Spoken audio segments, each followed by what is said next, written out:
University of Alabama's basketball program under scrutiny right now with one of its star players named in a murder investigation. Detectives have claimed freshman Brandon Miller brought a gun to his former teammate Darius Miles. That gun, they claim, was used to shoot a young woman by a third man. Darius Miles and the alleged shooter face murder charges. Miller has faced no charges and has cooperated with investigators. That's the background. Here's the question now. Should he still be playing? WATE 6 on your side legal analyst Greg Isaacs joins us right now. Thank you so much for coming in. Lord, it's good to be here. Here's the big question. Could Brandon Miller face charges? If so, what kind of charges? Wow, the Tide basketball team under tremendous public scrutiny. Two players in the spotlight for the wrong reason. Darius Miles charged with capital homicide for the death of a 23-year-old near the Alabama campus. But Brandon Miller is under investigation because he unwittingly, he says, helped transport the gun that was involved in the homicide. So very interesting. The district attorney's office has said at this point, based on what they know, there will be no charges against Miller.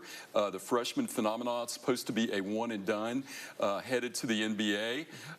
But he has not missed a day of practice. And when this news broke, the freshman scored 41 points and a lot of public outcry. Helped them win the game, and then somebody else did a pat down on him. You know, it's a lot of people have been talking about that. So should he, given everything we know, be given the benefit of the doubt? Well, first of all, could he be charged with an accessory under Alabama law? Just like Tennessee law, did you assist or promote the homicide? In this case, Miller said he gave a ride to Miles, did not know that he had a firearm. The firearm, according to Miller's lawyer, was a legal handgun. And then when he went to give another ride to Miles, the weapon was still in the back seat of the car under some clothing. So Miles has cooperated.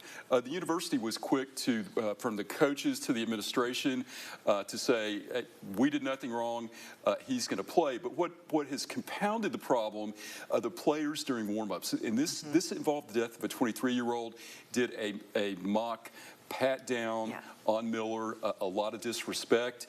The coaches' statements were very insensitive at the beginning.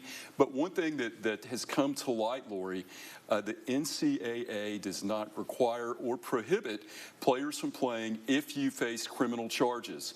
In fact, neither the SEC or the NCAA require a player to be disqualified even if they're convicted.